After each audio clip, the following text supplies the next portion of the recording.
आदाब, वेलकम। मैं रित के सहाय लक्ष्य अकेडमी का ऑनलाइन प्लेटफॉर्म लक्ष्य मंत्रा पे आप सभी का स्वागत करता हूं। आशा है आप सभी अच्छे होंगे और उम्मीद है लक्ष्य की ओर अग्रसित होंगे। आज बात करेंगे जुलाई मंत्रा की। जुलाई मंत्रा का 3 वीडियो आपके सामने उपस्थित होगा, जिसमें से पहला वीडियो प्रस्तुत कर रहा हूं। वीडियो शुरू करने से पहले देखते हैं आज का सुविचार। आज का सुविचार क्या है?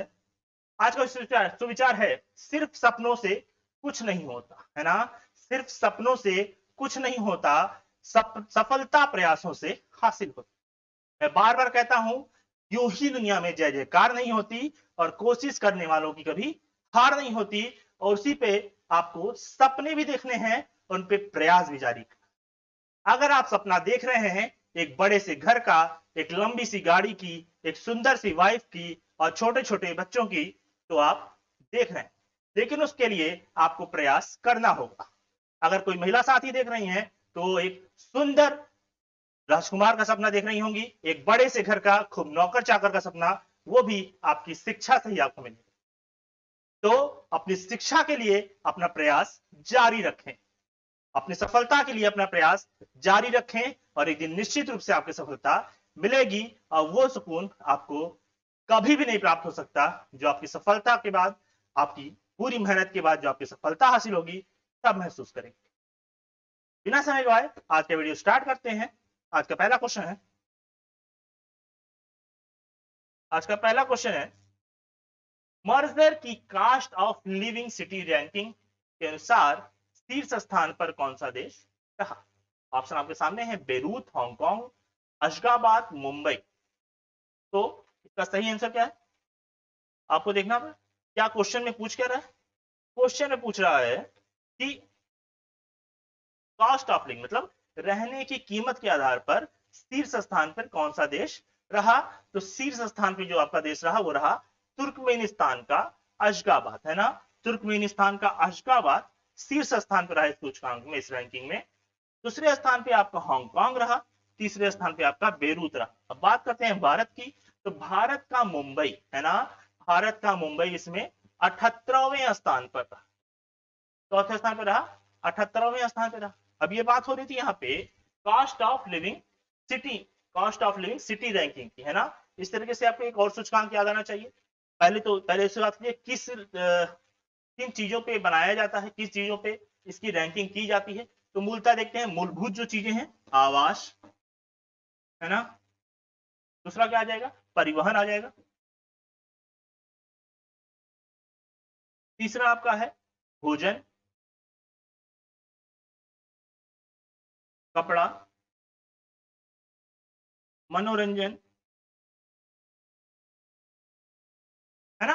और क्या आ सकता है आपका? घरेलू सामान आ गया इसमें आपका। इन सब घरेलू सामान, इन सब चीजों की, ये सारे आयाम हैं जिसपे तय होता है कि कौन सी सिटी जो है उस रैंकिंग में शीर्ष पे है और कौन सी सिटी अंतिम पायदान पे, है ना। बात करते हैं, अगर इस रैंकिंग की बात करें तो आपको तुरंत ध्यान में आना चाहिए कौन सा रैंकिंग होना चाहिए। ग्लोबल लिवेबिलिटी इंडेक्स अभी हाल ही में जारी हुआ था EIU के द्वारा, EIU, economist intelligence unit, economist intelligence unit द्वारा शुरू किया गया था ग्लोबल लिवेबिलिटी इंडेक्स, है ना। आपको ध्यान होगा न्यूजीलैंड उसमें प्रथम स्थान पे आया था, न्यूजीलैंड का उसमें प्रथम स्थान आया था। बात की जाए 2021 में जारी हुआ था ये भी। तो इस तरीके के इंडेक्स से एक क्वेश्चन आपके एग्जाम में आना ही आना है। इस नाते जितने भी इंडेक्स नोट कराए जा रहे हैं एक कॉपी पे नोट करते चले, और जल्द ही इंडेक्स की एक सीरीज मैंने डाल भी दी है, उसको आप देख सकते हैं। उस समय तक जितने इंडेक्स आए थे वो मैंने उसमें कवर करने की प्रयास किया था। आगे एक इंडेक्स का और सीरीज दे दूंगा जिसमें आपको ओवरऑल एग्जाम तक सारे इंडेक्स को कवर किया जाएगा, है ना। बढ़ते हैं अगले प्रश्न की ओर। अगला प्रश्न क्या कहता है?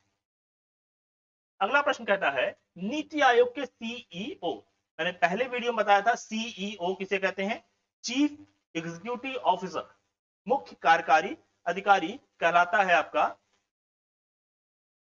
Chief executive officer. सीईओ को जून 2022 तक 1 साल का कार्यकाल विस्तार मिला। तो क्वेश्चन है कि आपके वर्तमान में नीति आयोग के सीईओ कौन है ना। तो आपके पास ऑप्शन है सिंधु श्री खुल्लर, अगला ऑप्शन था आपके पास अमिताभ कांत, अरविंद पंगनिया, राजीव कुमार। तो आप सभी को पता है नीति, है ना, NITI, फुल फॉर्म होता है national institutions for transforming India स्थापना हुई थी 1 जनवरी 2015। योजना के स्थान पर इसको लाया गया था और आपको ध्यान में है इसका मुख्य अध्यक्ष कौन होता है? इसका मुख्य अध्यक्ष होता है आपका प्रधानमंत्री, है ना। बात यहाँ सीईओ की हो रही है, तो नीति आयोग की पहली जो सीईओ थी वो थी सिंधु श्री खुल्लर, लेकिन वर्तमान में जो है वो है अमिताभ कांत। तो यहाँ पे क्या लिखाएगा? अमिताभ कांत। इनको कार्यकाल को बढ़ाया गया है जून 2022 से 1 साल का कार्यकाल इनका बढ़ा है जून 2022 तक। पढ़ते हैं अगले प्रश्न की ओर। अगला प्रश्न क्या कहता है? देखिए, युद्ध नायकों पर अपनी तरह का पहला साइबर संग्रहालय किस मंत्रालय द्वारा शुरू किया गया? तो युद्ध नायक जो हमारे वीरता पुरस्कार विजेता हैं उनके ऊपर एक इंटरैक्टिव साइबर संग्रहालय स्थापित किया गया है ना।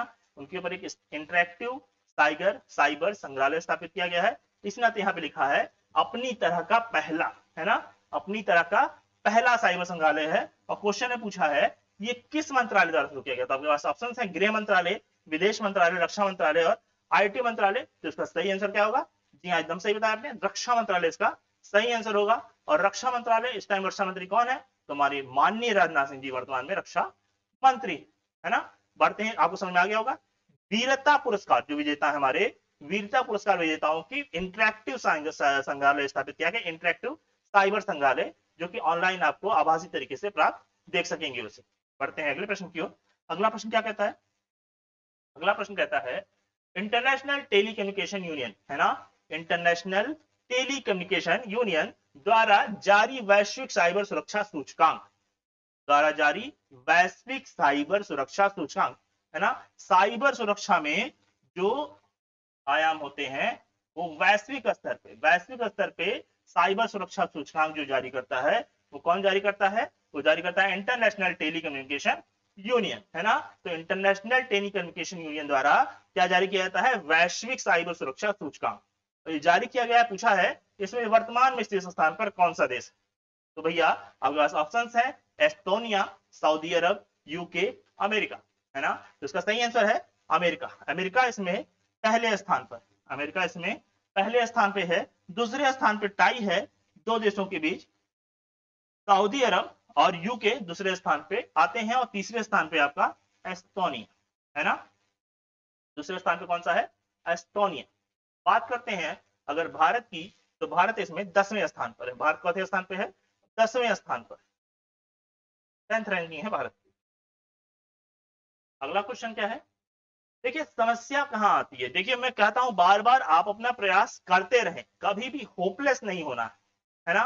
वर्तमान की स्थिति में आपके पास सबसे अच्छा ऑप्शन है, आपको कहीं जाना नहीं है, महामारी का समय है, आपको अपने घर में रह के केवल और केवल पढ़ाई करनी। कारण यह है आपका सिलेक्शन तभी हो, मैंने पहले भी कहा, केवल सपना देने से काम नहीं चलने वाला कि हाँ भाई एग्जाम आ गया, परेशान है सब लोग, पेपर कब होगा, पेपर कब होगा, पेपर। अरे पेपर जब भी होगा, क्या तुम पेपर देने के लिए तैयार हो? ये जानना जरूरी है ना। आप पेपर देने के लिए तैयार हैं? पेपर दे लेना ही महानता थोड़ी ना है, पेपर क्वालिफाई कर जाना महानता है आपके लिए। पेपर आप जब देंगे तो आप उसको क्वालिफाई कर जाएं, उसके बाद आपको वो कुर्सी मिल जाए जिसका आप सपना देख रहे हैं, तब तो सपना देखना सही है। लेकिन पता चले केवल सपना देख रहे हैं और काम कुछ नहीं कर रहे हैं, विस्थापन एकदम जीरो है, वर्क जीरो है, तो फिर क्या कहना? फिर सपना देखते रहिए।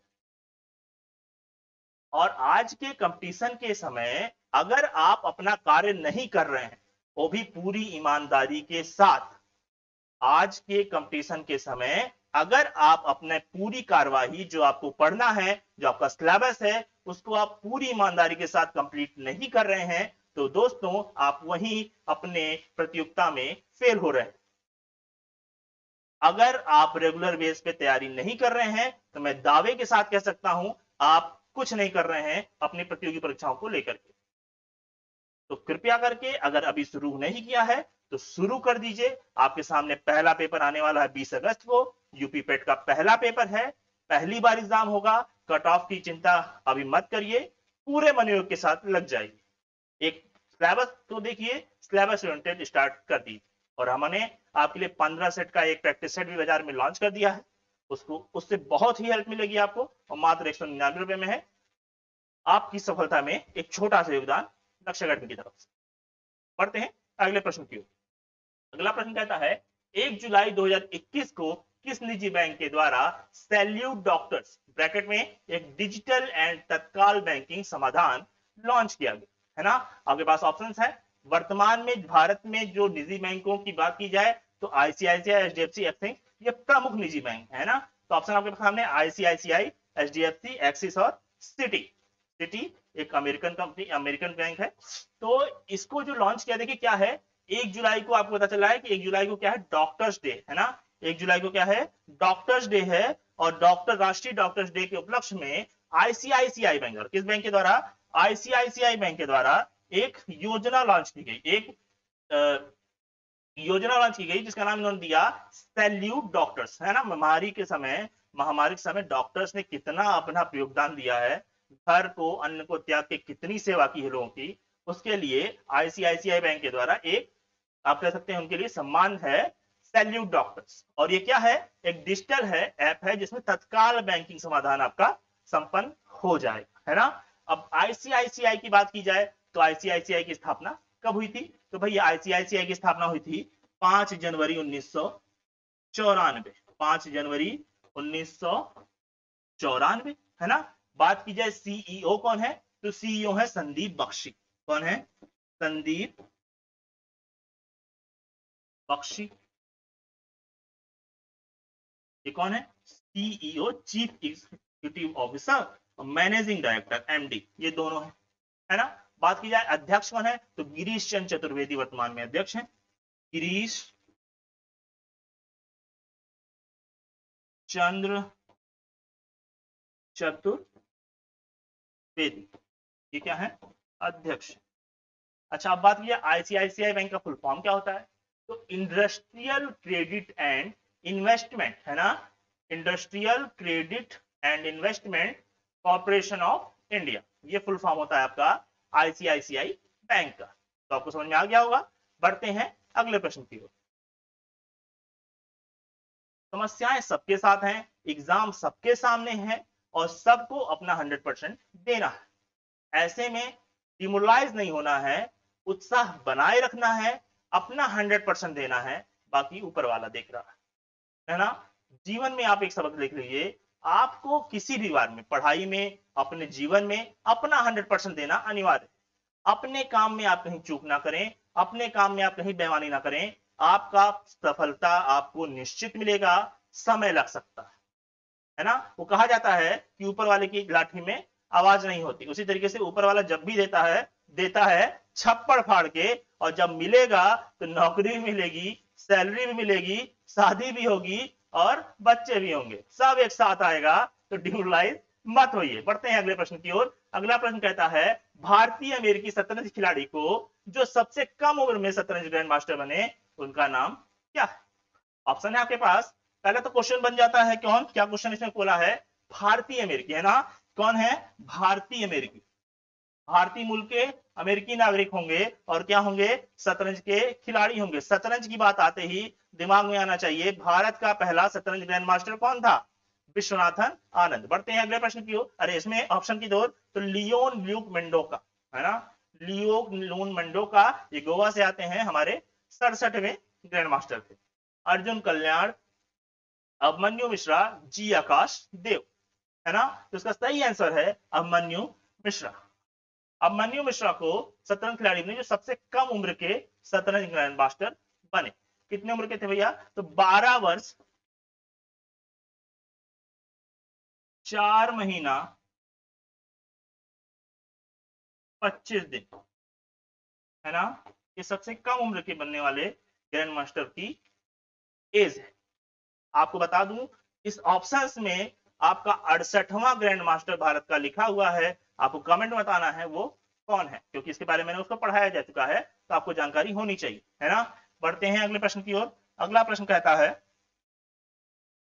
Fiercely female the Dutee Chand story पत्रकार संदीप मिश्रा द्वारा लिखी गई। तो आपको पहले ही क्वेश्चन में ही एक आंसर मिल गया, क्या मिल गया कि fiercely female the Dutee Chand story किसके द्वारा लिखी गई, संदीप मिश्रा के द्वारा लिखी गई, है ना। तो संदीप मिश्रा के द्वारा लिखी गई। दुती चंद का संबंध किस राज्य से है, तो आपको पहले बताना पड़ेगा दुती चंद किस खेल से संबंधित है। जल्दी से कमेंट करिए आंसर, दुती चंद किस खेल से संबंधित हैं। सही जवाब है एथलेटिक्स, है ना, एथलेटिक्स से संबंधित हैं दुती चंद। ऑप्शन है आपके सामने छत्तीसगढ़, झारखंड, उड़ीसा, बिहार। क्या आंसर होगा, जी हाँ सही आंसर है उड़ीसा।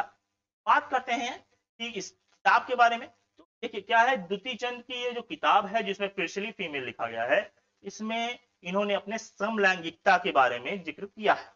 दुती चंद की समलैंगिकता के बारे में इसमें जिक्र किया गया है। भारत की पहली समलैंगिक खिलाड़ी बनी दुती चंद, जिनके ऊपर ये बुक लिखी गई, और किसके द्वारा लिखी गई, तो डॉक्टर संदीप, पत्रकार संदीप मिश्रा के द्वारा लिखी गई, है ना। बढ़ते हैं अगले प्रश्न की। अगला प्रश्न क्या कहता है, अगला प्रश्न जाने से पहले खेल की बात हो रही थी, उड़ीसा में आया। उड़ीसा में ही भारत का सबसे बड़ा हॉकी स्टेडियम बन रहा है। आप कमेंट में बताइए उड़ीसा में सबसे बड़ा हॉकी स्टेडियम कहां बन रहा है। जी हाँ सही जवाब है बिरसा मुंडा स्टेडियम। क्या नाम है, बिरसा मुंडा स्टेडियम, बिरसा मुंडा स्टेडियम, राउरकेला,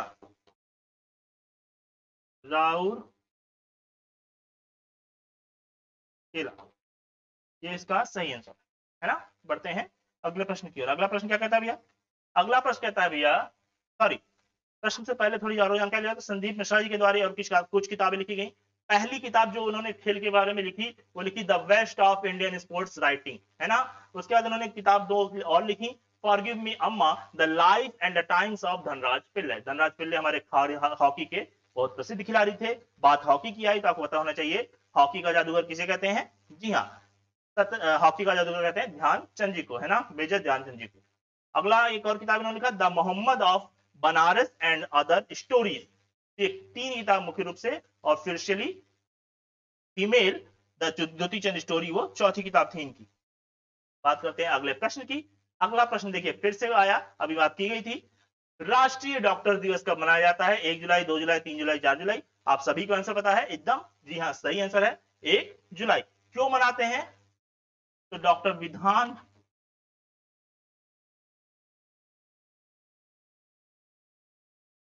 चंद जी की जन्मतिथि पे ये मनाया जाता है, डॉक्टर विधान चंद की याद में मनाया जाता है। और ये कौन थे, उड़ीसा के दूसरे मुख्यमंत्री, उड़ीसा के दूसरे मुख्यमंत्री थे। पढ़ते हैं अगले प्रश्न की। उत्साह बनाए रखना है, सबसे ज्यादा इंपॉर्टेंट क्या है, उत्साह है ना। एग्जाम आपको क्रैक करना, आपकी तैयारी लगभग पूरी होती है, लेकिन अगर आप उत्साह नहीं बनाए रहते हैं, आप नर्वसनेस हो जाती है आपके साथ, आप नर्वस हो जाते हैं, तो वहां मामला गड़बड़ हो जाता है। इस नाते उत्साह बनाए रखना है आपको। जब ये वीडियो देखना है, ऐसा नहीं है कि वीडियो मैंने बता रहा हूं आप वीडियो देख लिए, आधे घंटे तक, 1 घंटे तक, 4 घंटे तक उत्साह जाग रहा है एकदम, उसके बाद फिर खत्म, तो फिर खत्म, तो फिर कहानी भी खत्म, है ना। आपके अंदर वो पुंज है, वो ऊर्जा पुंज है जो जगाता रहता है। मैंने आपसे पहले वीडियो में कहा था, रात में सोने से पहले ये तय करें कि दिन भर आपने क्या किया, किस तरीके से आपने उसका उपयोग किया, किस तरीके से आपने उसका दुरुपयोग किया। ये दोनों कॉलम बनाएं और उसके दुरुपयोग वाले कॉलम को कम करने का प्रयास करें। बढ़ते हैं क्वेश्चन की तरफ बिना समय गवाए। क्वेश्चन है हौसला, मैंने भी बात की हौसला, और देखिए हौसला आ भी गया। हौसला इंस्पायरिंग हर ग्रोथ, हौसला इंस्पायरिंग हर ग्रोथ नामक महिला उद्यमिता योजना की शुरुआत किस राज्य में की गई, है ना। तो किस राज्य में की गई, ये की गई जम्मू कश्मीर। किस राज्य में की गई, जम्मू कश्मीर में की गई। अभी हमने बात की थी उस दिन युवा उद्यमी और महिला उद्यमी योजना की, युवा उद्यमी और महिला उद्यमी योजना की बात की थी। ये कहां स्टार्ट हुआ था, ये बिहार में स्टार्ट हुआ था, है ना। युवा उद्यमी और महिला उद्यमी योजना ये बिहार में स्टार्ट हुआ था, और मैंने बताया था इसमें 10 लाख रुपए मिलेंगे। क्या मिलेंगे, 10 लाख रुपए मिलेंगे, और 5 लाख रुपए सब्सिडी हो जाएगा, 5 लाख रुपए आपको किस्तों में वापस करना होगा।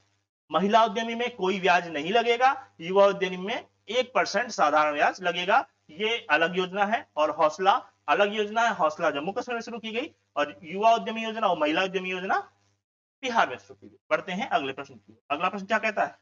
अगला प्रश्न कहता है नेट्रैक्स। क्या कहता है? नेट्रैक्स जबरदस्त क्वेश्चन है और एकदम रफ्तार वाला क्वेश्चन है और मुझे प्रयास है, मुझे दिमाग मेरा कहता है, मेरा अनुभव कहता है वर्ष के अंत तक जितने एग्जाम होंगे किसी ना किसी पेपर में एक क्वेश्चन मिलेगा, है ना।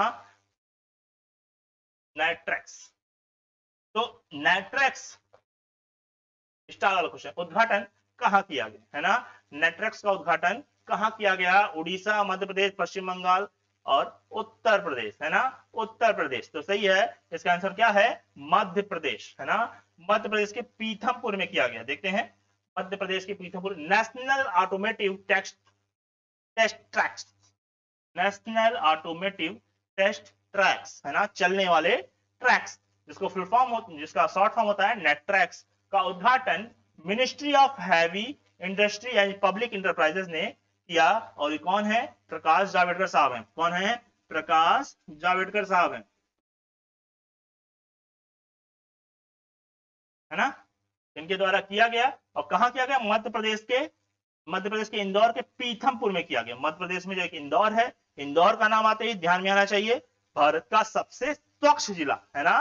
भारत का सबसे स्वच्छ जिला है इंदौर और इंदौर में पीथमपुर में ये शुरू किया गया। बढ़ते हैं अगला लाइन पे। तो एशिया का सबसे लंबा, है ना, क्या है? एशिया का सबसे लंबा और दुनिया का पांचवा सबसे बड़ा, दुनिया का पांचवा सबसे बड़ा हाई स्पीड ट्रैक है। क्या है? हाई स्पीड ट्रैक है जिसकी लंबाई 11.3 किलोमीटर है, जिसकी लंबाई 11.3 किलोमीटर है। और क्या है? ये अंडाकार आकार का। किस आकार का है?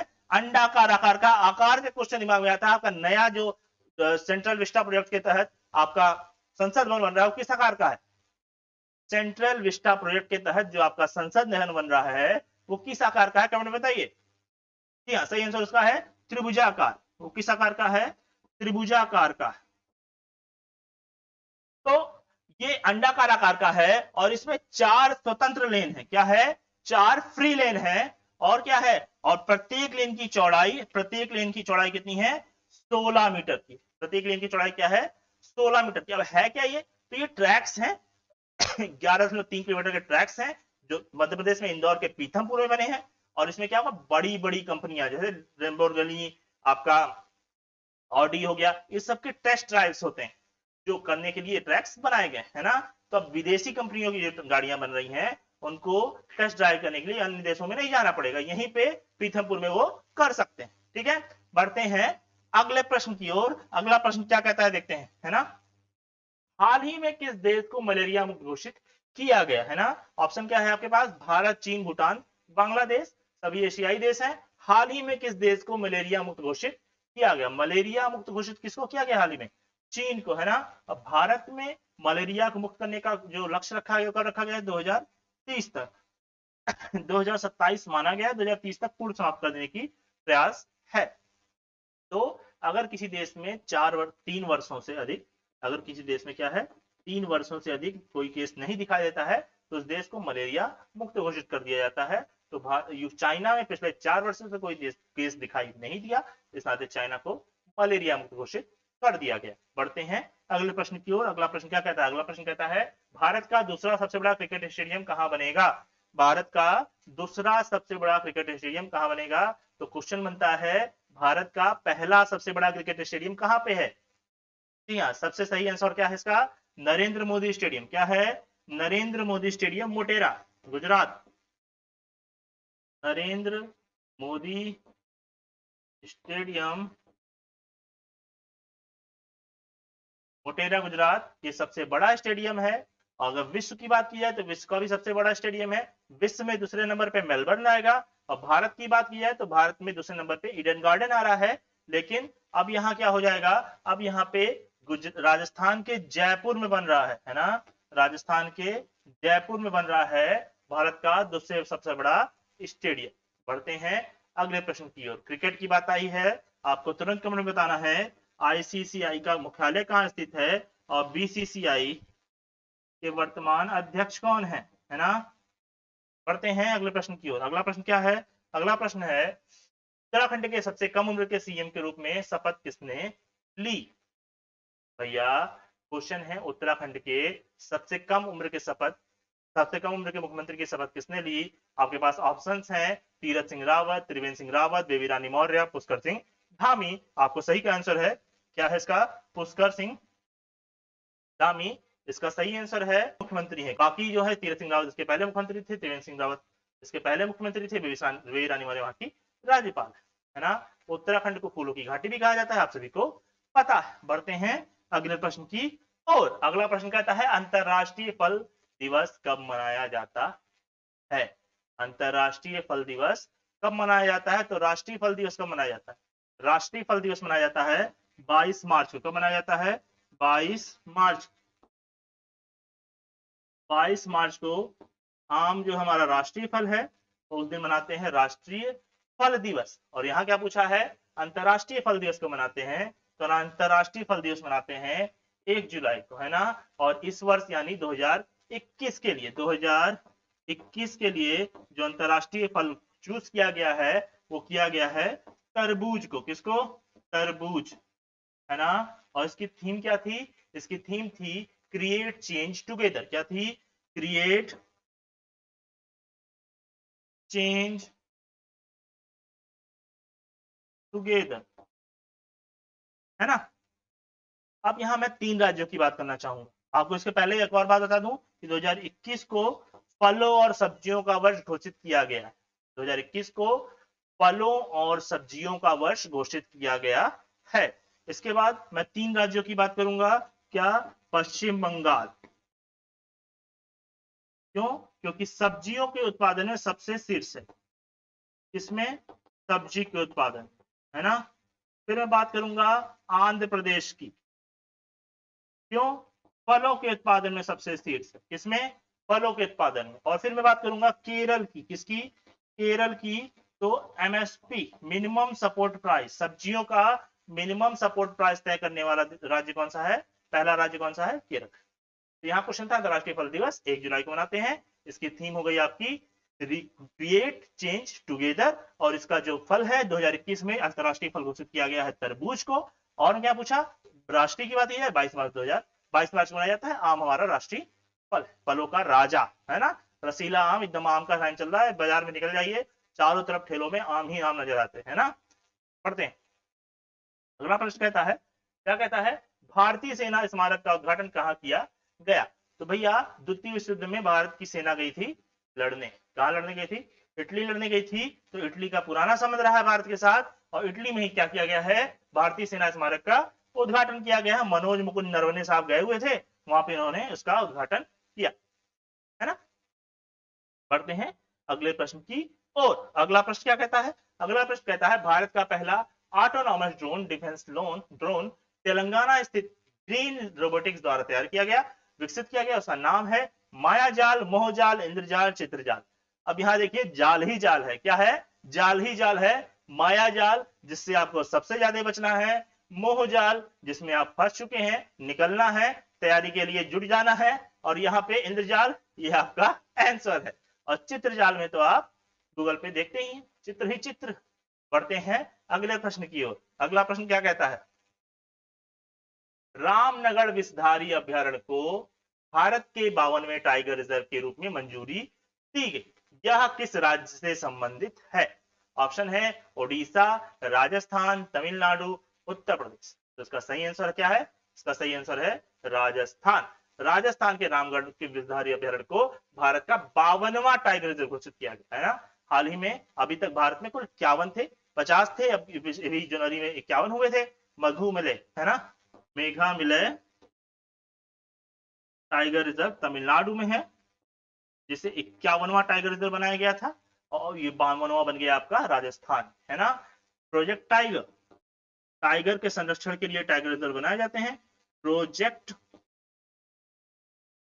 टाइगर 1973 के अंतर्गत ये संचालित होते हैं।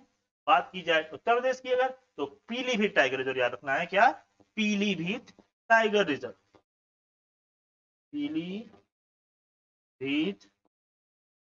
टाइगर रिजर्व TX2 अवार्ड से सम्मानित किया गया था।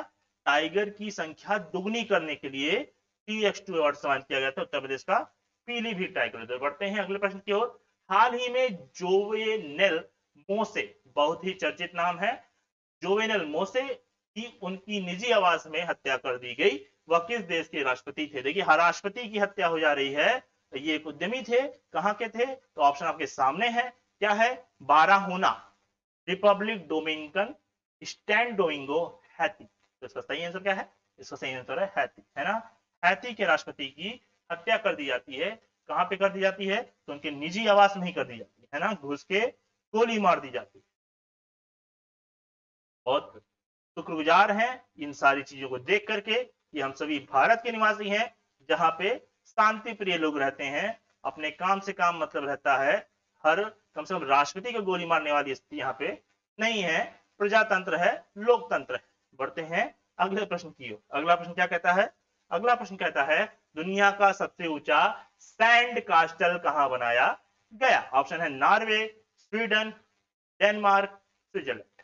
क्या है? Norway, Sweden, Denmark, Switzerland. तो भैया इसका सही आंसर है डेनमार्क, है ना। डेनमार्क में बनाया गया दुनिया का सबसे ऊंचा सैंड कास्टल, रेत का महल। क्या कहते हैं? रेत महल।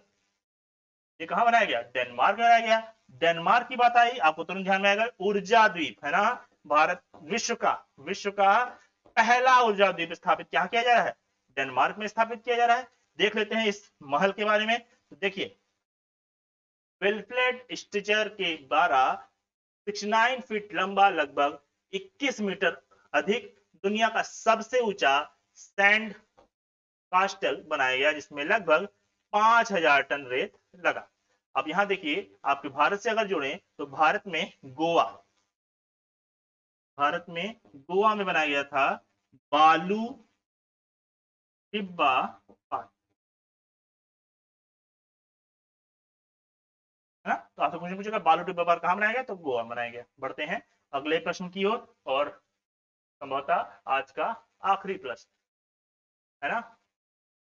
ग्लोबल स्टार्टअप इंडेक्स 2021 में शीर्ष स्थान पर कौन सा देश रहा? इजराइल, यूके, यूएसए, भारत, है ना। तो भैया भारत की जो स्थिति है वो है 20वें स्थान पे। चौथे स्थान पे? 20वें स्थान पे है भारत। चौथे 20वें। प्रथम स्थान पे आपका यूएसए यानी अमेरिका है ना। दूसरे स्थान पे आपका यूके है, और तीसरे स्थान पे आपका इजराइल है। बात की जाए अगर स्टार्टअप इंडेक्स की, ग्लोबल उद्यमी मतलब स्टार्ट करना, जहां पे स्टार्ट किया जाएगा, उद्यम को स्टार्ट करने की बात है। स्टार्टअप इंडेक्स में आपका अमेरिका अव्वल स्थान पे। बात की जाए अगर इसकी, तो स्टार्टअप ब्लिंक, है ना, स्टार्टअप ब्लिंक द्वारा ग्लोबल स्टार्टअप इकोसिस्टम इंडेक्स 2021 जारी किया जाता है। भारत इसमें 20वें स्थान पे, मैंने बता ही दिया। शहर की बात की जाए तो सैन फ्रांसिस्को इसमें प्रथम स्थान पे, और न्यूयॉर्क दूसरे स्थान पे, और बीजिंग तीसरे स्थान पे आता है। भारत की तरफ से अगर देखा जाए तो आपका बेंगलुरु इसमें 14वें स्थान 10वें स्थान पे आता है। बेंगलुरु इसमें 10वें स्थान पे आता है। और अगर बात की जाए आपके दिल्ली की, दिल्ली आपका 14वें स्थान पे आता है, और मुंबई आपका 16वें, मुंबई आपका 16वें स्थान पे, है ना। इस तरीके से ये रैंकिंग है, और भारत की कुल 43 शहर इसमें सूचित है। आज का ये 20 क्वेश्चन आपको कैसा लगा, इसके लिए कमेंट में जरूर लिखिएगा। आगे चलते हैं उस सेगमेंट की तरफ जो मैंने शुरू किया था, बीच में थोड़ा ब्रेक हो गया था, लेकिन उससे पहले कुछ विशेष है। इंजीनियर्स इंडिया लिमिटेड के अध्यक्ष, है ना, इंजीनियर्स इंडिया लिमिटेड के अध्यक्ष और प्रबंध निदेशक आर के सभरवाल को मंगोलिया की पहली तेल रिफाइनरी निर्माण के लिए उनके योगदान के लिए क्या दिया गया? मंगोलिया का सर्वोच्च नागरिक पुरस्कार the order of polar star से सम्मानित किया गया। तो आपका क्वेश्चन बनेगा, मंगोलिया का सर्वोच्च नागरिक सम्मान द ऑर्डर ऑफ पोलर से किसे सम्मानित किया गया? तो सम्मानित किया गया आर के सभरवाल को। ये इंजीनियर्स इंडिया लिमिटेड के अध्यक्ष और एमडी। पढ़ते हैं अगले पॉइंट की ओर। अगला पॉइंट कहता है भारत में सहकारिता को बढ़ावा देने के लिए, किसको बढ़ावा देने के लिए? सहकारिता को बढ़ावा देने के लिए मिनिस्ट्री ऑफ कॉर्पोरेशन को अलग कर दिया गया। मिनिस्ट्री ऑफ कॉर्पोरेशन को किससे अलग कर दिया गया? तो कृषि एवं कल्याण विभाग से अलग कर दिया गया, और इसके द्वारा सरकार का एक प्लान है जिसको नाम दिया गया सहकार से समृद्धि, जिसका सेंस होता है सहयोग से समृद्धि, उस उद्देश्य को पूर्ण करने में सहायता प्राप्त होगी। अगला पॉइंट कह रहा है, बहुत इंपॉर्टेंट पॉइंट है, क्या है? आईसीसी अंतरराष्ट्रीय क्रिकेट परिषद के मुख्य कार्यकारी अधिकारी सीईओ क्या है? मनु साहनी ने इस्तीफा दे दिया। मनु साहनी ने इस्तीफा दे दिया। उनके ऊपर आरोप लगाया गया कि वो अपने कलीग से अभद्रता का व्यवहार करते थे, है ना। और वर्तमान में कार्यकारी किसको बनाया गया है? तो कार्यकारी बनाया गया है जोफ एलार्डिस को। जोफ एलार्डिस वर्तमान में आईसीसी के कार्यकारी सीईओ है। मनु साहनी अब इस्तीफा दे चुके हैं। अगला पॉइंट क्या है? भारतीय शतरंज ग्रैंड मास्टर निहाल सरीन, है ना, निहाल सरीन ने सर्बिया ओपन चेस चैंपियनशिप जीता, है ना। बात की जाए अगले क्वेश्चन की, तो Indian federation of United Nations association के अध्यक्ष के रूप में, Indian federation of United Nations association के अध्यक्ष के रूप में इलाहाबाद के एक न्यायाधीश हैं, पूर्व न्यायाधीश हैं, कौन है? शंभू श्रीवास्तव। इनको नियुक्त किया गया है किस पद पे? Indian federation of United nation association के अध्यक्ष के रूप में, अध्यक्ष के रूप में इनको नियुक्त किया गया है। अब अंतिम और सबसे इंपॉर्टेंट, कोविड-19 के टीकाकरण, उपचार और प्रौद्योगिकियों तक पहुंच बचाने के लिए WHO, WIPO, WTO ने एक संयुक्त मंच की घोषणा की। World health organisation, world intellectual property organisation और वर्ल्ड ट्रेड ऑर्गेनाइजेशन ने एक संयुक्त मंच की बात की। बढ़ते हैं आज की उस सेगमेंट की ओर जो आपके एग्जाम में विविध वाले पोर्शन तैयार कराता है, इसका नाम है बिल्कुल मुफ्त। जी हाँ, इस पूरे वीडियो के साथ ये सेगमेंट बिल्कुल मुफ्त है। तो चलते हैं, शुरुआत करते हैं इसके आने वाले अगले क्वेश्चन। ऑप्शन की ओर, तो प्रमुख अनुसंधान संस्थान कुछ क्या है? प्रमुख अनुसंधान संस्थान, जो कि 1 नंबर आपके पेपर में आता है, रिवाइज करने के हिसाब से देखते हैं। तो केंद्रीय शाक भाजी अनुसंधान संस्थान, इसका एक और नाम है केंद्रीय सब्जी अनुसंधान संस्थान, है ना। यहाँ कभी कभी केंद्रीय शाक भाजी भी बोलता है, शाक। तो तीनों नाम इसी का है। और ये स्थित कहाँ पे है? केंद्रीय शाक भाजी अनुसंधान कहाँ स्थित है? बनारस, मोदी जी की नगरी बनारस में स्थित है, महादेव की नगरी बनारस में स्थित है ना। बनारस हमारा सांस्कृतिक राजधानी भी कहलाता है। पढ़ते हैं केंद्रीय चावल अनुसंधान संस्थान, तो बिना क्वेश्चन किए हमको पता है, सबको इसका आंसर पता है, कटक, है ना। कटक में स्थित है आपका केंद्रीय चावल अनुसंधान संस्थान। बात करते हैं केंद्रीय अनुसंधान आलू अनुसंधान संस्थान की, तो आलू अनुसंधान संस्थान सभी पता है, कुफरी शिमला, कुफरी शिमला। अगर यही थोड़ा सा चेंज करूं और यहां लिखूं केंद्रीय आलू स्टेशन, केंद्रीय आलू स्टेशन, तो केंद्रीय आलू स्टेशन जो चला जाएगा वो चला जाएगा मेरठ में। कहां चला जाएगा? वो चला जाएगा मेरठ में। केंद्रीय दलहन अनुसंधान संस्थान, तो केंद्रीय दलहन अनुसंधान संस्थान आपका कानपुर में। कहां पे है? कानपुर में। बढ़ते हैं अगले प्रश्न की ओर, केंद्रीय बकरी अनुसंधान संस्थान, यह है झांसी। कहां पे है? झांसी में। तो दोस्तों आज के लिए इतना ही। आशा है अच्छे होंगे और उम्मीद है लक्ष्य की ओर अग्रसित होंगे, और लक्ष्य की ओर अग्रसित होते रहना है, कोशिश करते रहना है। मैं बार बार कहता हूं, यूं ही दुनिया में किसी की जय जयकार नहीं होती और कोशिश करने वालों की हार नहीं होती। जय हिंद।